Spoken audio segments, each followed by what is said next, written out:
Sa bawat punlang na sumisibol mula sa lupa, may buhay na nagmumula sa aking kapangyarihan. Ako ang tagapangalaga ng kalikasan at tagapagdala ng kasaganaan sa bukirin. Dingginin niyo ang tinig ng lupa.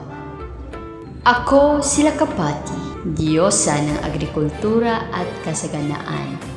Sa bawat butil ng palay at punlang sumisibol, naroon ang aking hininga. Bago pa man pangalanan ang mga lupain, kinikilala na ako ng mga ninuno.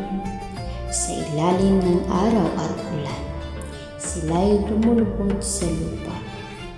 Hindi dahil sa takot, kundi sa paggalang. Sapagkat ang lupa ay may kaluluwa at ako ang nagbabantay rito. Ako ang gabay ng magsasaka sa panahon ng pagtatanim. Kapag masagana ang ani, ako ang pasasalamat. Kapag tagtuyot ang dumating, ako ang panalangin.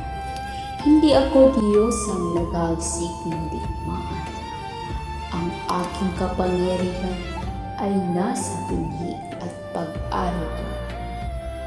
Sa sinaunang paniniwala ng mga Tagalog, ako ay diwata na nagbibigay balanse sa daigdig.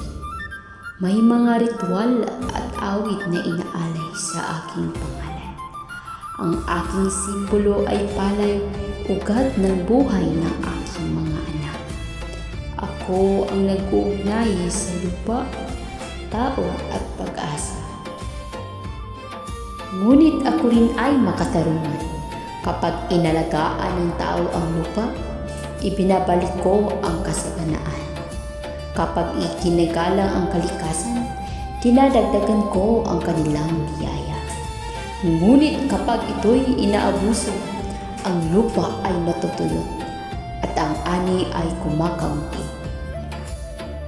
Ang aking laban ay para sa buhay at balanse, upang ipaalala sa tao na sila ay tagapangalaga lamang ng mundo. Ang tunay na kayamanan ay hindi ginto, kundi matabang lupa at masaganang ani. Habang may pusong marunong magpasalamat sa lupa at may kamay na handang magtanim, ako ay mananatili. Ako sila Kapati, tagapangalaga ng lupa at buhay. At hanggat may binhing itinatanim sa mundong ito, ang aking pangalan ay patuloy na nabubuhay.